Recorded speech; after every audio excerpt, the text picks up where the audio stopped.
Good evening. Welcome to another exciting edition of So in a Bourbon. I'm Glenn. This is Charlie. Charlie, why don't you tell them? Oh, wait. We don't have a bottle on the bar, do we?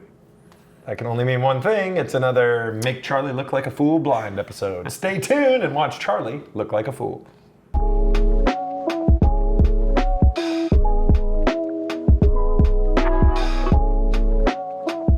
Okay, Charlie, it's another blind night. Just why? Because, right? I have a love-hate relationship. I love doing blinds. I don't necessarily love doing blinds on camera. I've also developed a less, I don't want to say hatred, but the last couple of blinds I've done on you, you've done really well. Like, really well. Like, eerily good. And that makes me really self-conscious. You know, even a blind squirrel finds a nut every now and then. Yeah, but I See just... what I did there? Yeah, so... All right, so do you want to know anything about this? I mean, it's your show. Here's what I'll tell you. It's out of the norm from what we do. Well, I can tell you just on the color alone It's very light. that it's very out of the norm that we do. So what we're going to do, we're not going to spend a lot of time on it before I let you know what it is, but I do want to get your thoughts on it. A couple of things. It is extremely light. I mean, almost like an apple juice, even maybe lighter than an apple juice. Like, so it does put a really nice ring around the glass, and it does run down. It's very oily. It's got some tight legs. It really does. I'm going to nose it now. It is oily, isn't it? Boy, that tastes familiar. And I said apple, so now I feel like I have apple in my mind. It almost... I don't want to say anything that's going to influence you, but I feel like the nose is much more powerful than what it looks in the glass. Like, right? It's definitely got, there's a little bit of proof there to it, a little bit of alcohol, but not overwhelming, a little ethanol, you can smell it. It does, I get a kind of a fruity and some corn, like it almost smells like almost like an apple brandy, like a Starlight apple brandy or an apple brandy finish product, but I'm wondering if that's not just my brain because I said it looks like apple juice. Like if I would have said grape juice, would I be nosing grape?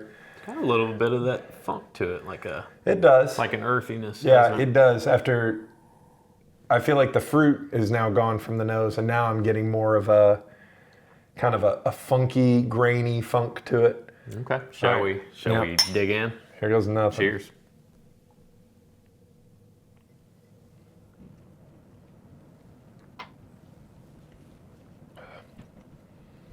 Don't know if I like that.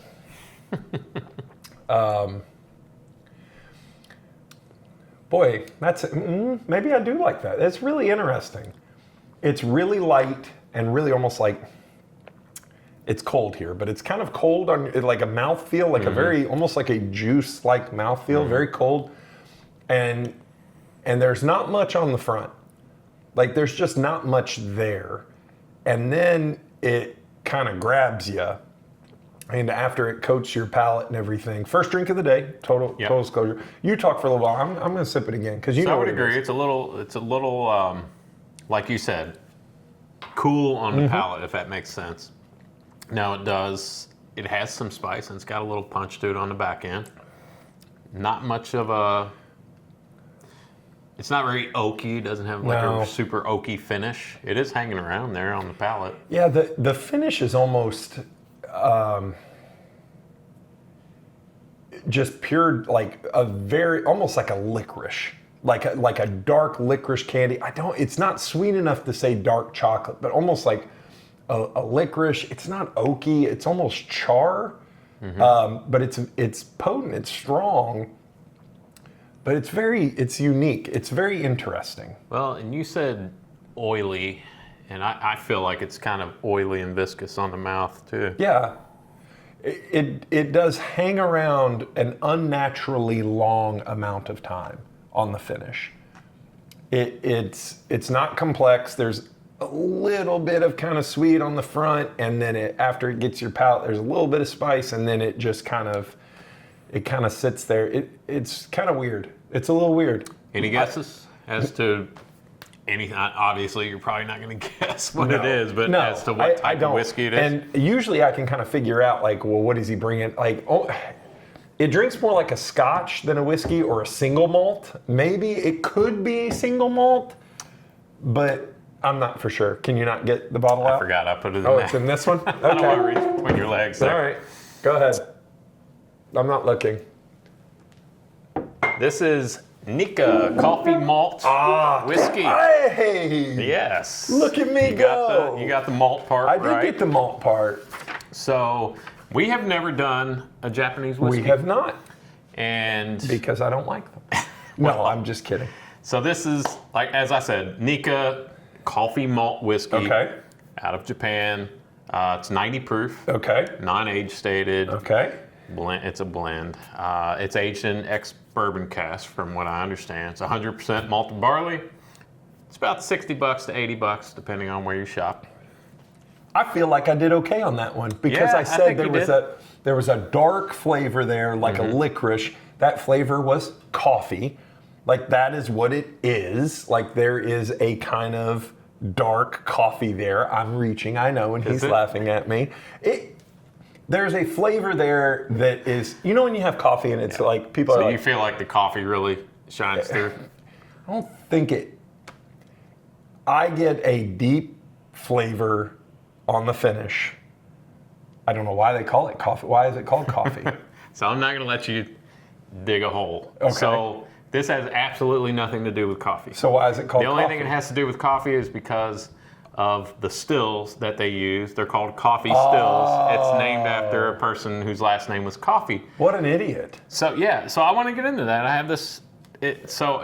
Believe me, I've looked up a lot of reviews and a lot of people talk about, oh, it's got a coffee flavor. So Coffey. yes, Reading is fundamental. So we'll get into that. So this is developed in 2013 using Nikka, I guess it's Nikka, continuous experiments to widen the variety, blah, blah, blah. It's made from 100% barley. Whiskey distilled on a coffee still is matured in old cask to enhance the rich maltiness, complexity, and silky texture. This expression is not categorized as malt whiskey, but as a grain whiskey because it's not made on a pot still.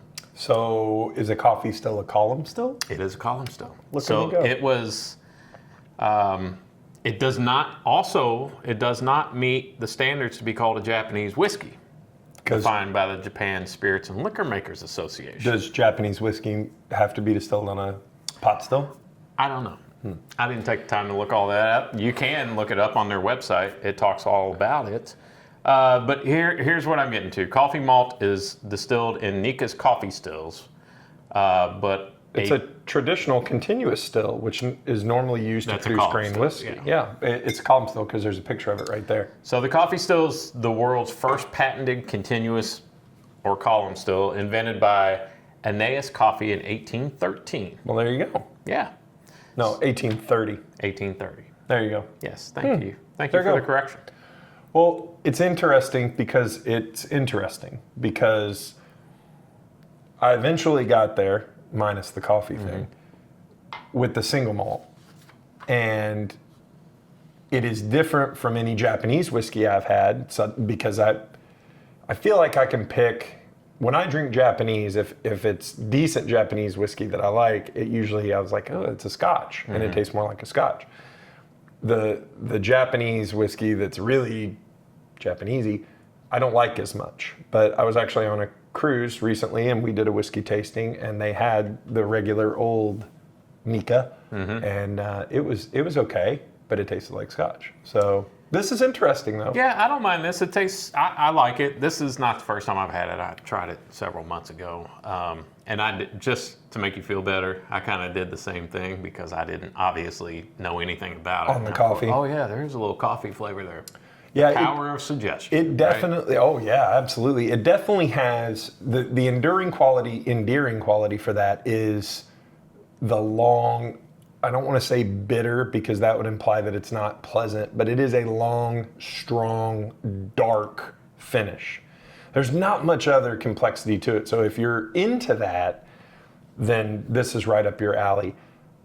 I don't like this anymore. I would not reach for this over any of the other scotches that I have or any of scotches that I've, or even a single malt, an American single malt. But it is unique and it is different, and I can see that there would be people that really like that kind of flavor profile, that a really long and intense finish. I don't know. I would maybe buy this just to have it on my bar. You know, if people coming over and they want to try something different. I don't know that I would drink this on a regular occasion.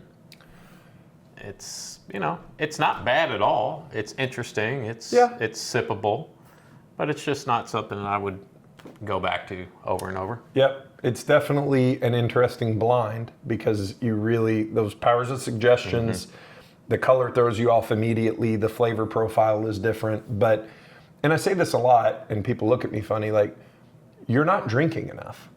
Like, and I don't mean that like to excess. That's my favorite. Yeah. I'm not saying that to excess. What I mean is there is a big wide world of whiskey out there. And if you just pigeonhole yourself, which bourbon drinkers are often guilty of never branching out and trying other whiskeys, whether it's other American whiskeys or other Japanese whiskeys or Scotch or Irish, whatever. There's a lot of really good stuff out there that you can start to develop. You know, I don't want to say a more refined palate, but if you like one thing, there's probably something else out there that tastes similar to it and kind of leads you on. So don't fall into that hole of bourbon only, and worse, the cardinal sin is only this bourbon.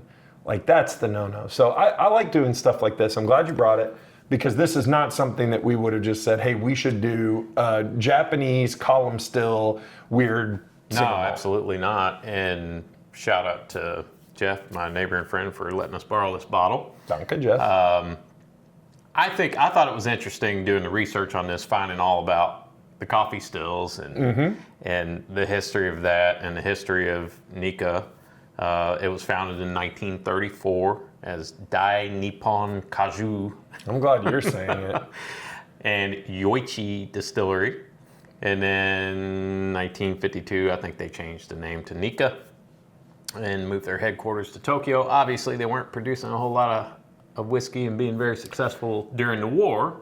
We're not saying that. No, we're not saying that. Or that.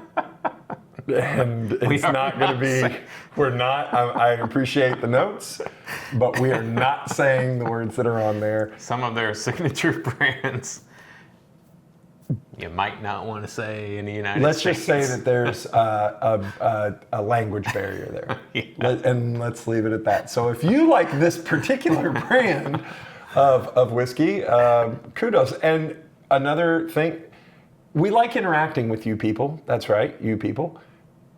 Comment if there's a Japanese whiskey or another weird kind of single malter or anything that you'd like us to do an episode on and try, and a cool story, a neat distillery, wherever it is.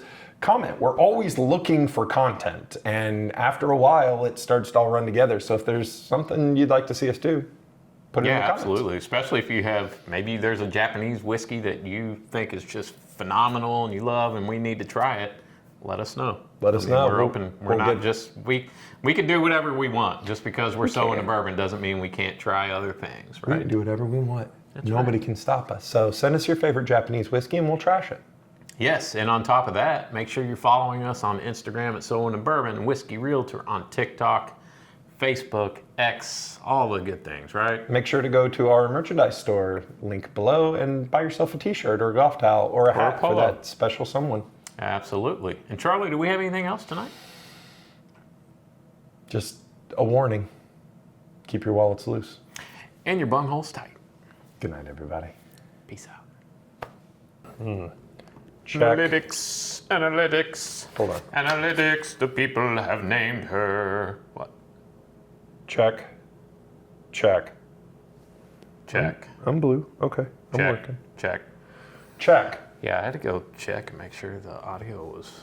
It's been in stereo the past couple episodes, and I hate that. Yeah, I noticed that too. I don't know what that means. I don't know how it got changed. Okay. Is there a premise to this, or we're just blind? What is there a premise? No, it's just something out of the blue. Completely out of the blue. How's that? Okay. Ready. Another make Charlie look like a fool blind. 1, 2, 3, action.